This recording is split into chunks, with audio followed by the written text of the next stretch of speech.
मित्रांनो, आपल्या आयुष्यात कधी ना कधी असा क्षण नक्की येतो, जेव्हा सर्व काही चुकीचं घडतंय असं वाटतं. आपण मेहनत करतो, दिवस-रात्र झटतो, पण निकाल मात्र आपल्या अपेक्षेप्रमाणे येत नाही. आजची गोष्ट अशीच आहे. एक मुलगी होती शांत, मेहनती आणि स्वप्नांनी भरलेली. तिने एंट्रन्स एक्झामसाठी पूर्ण प्रयत्न केले होते, पण रिझल्ट आला आणि ती पास झाली नाही. त्या एका निकालाने ती आतून तुटली. रात्री झोप येईना, दिवस एकसारखे काळे वाटू लागले. ती स्वतःवरचा विश्वास हरवू लागली आणि हे पाहून तिचे बाबा एका शांत सकाळी हसत म्हणाले, "चल, तुला काहीतरी महत्त्वाचं दाखवतो." दोघे किचनमध्ये गेले. गॅसवर 3 भांड्यांमध्ये पाणी उकळत होतं. पहिल्या भांड्यात मेणबत्ती, दुसऱ्यात मातीची मूर्ती आणि तिसऱ्यात लोखंडाचा तुकडा. ती विचारात पडली, यात काय अर्थ आहे? काही वेळाने तिचे बाबा गॅस बंद करतात आणि 3 वस्तू समोर ठेवतात.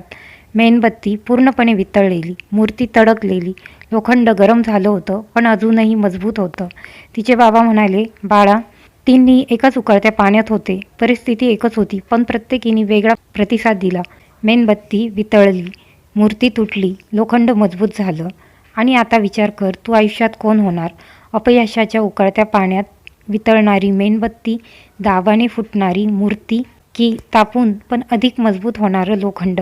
अपयश म्हणजे शेवट नाही, अपयश म्हणजे सुरुवात आहे, एक नवीन, अधिक शक्तिशाली स्वरूपात जन्म घेण्याची. आपल्या आयुष्यात परिस्थिती बदलत असते, कधी चांगल्या, कधी त्रासदायक, पण महत्त्वाचं हे नाही की परिस्थिती कशी आहे. महत्त्वाचं एवढंच, आपण त्या परिस्थितीत स्वतःला कसं घडवतो. गरम पाणी प्रत्येक वस्तूचं खरं रूप दाखवतं. अडचणीसुद्धा तसंच करतात. मित्रांनो, आजपासून जेव्हा जेव्हा आयुष्य तुम्हाला उकळत्या पाण्यात टाकेल, वितळू नका, तुटू नका. तयार व्हा अधिक दमदार, अधिक मजबूत आणि अधिक चमकदार होण्यासाठी.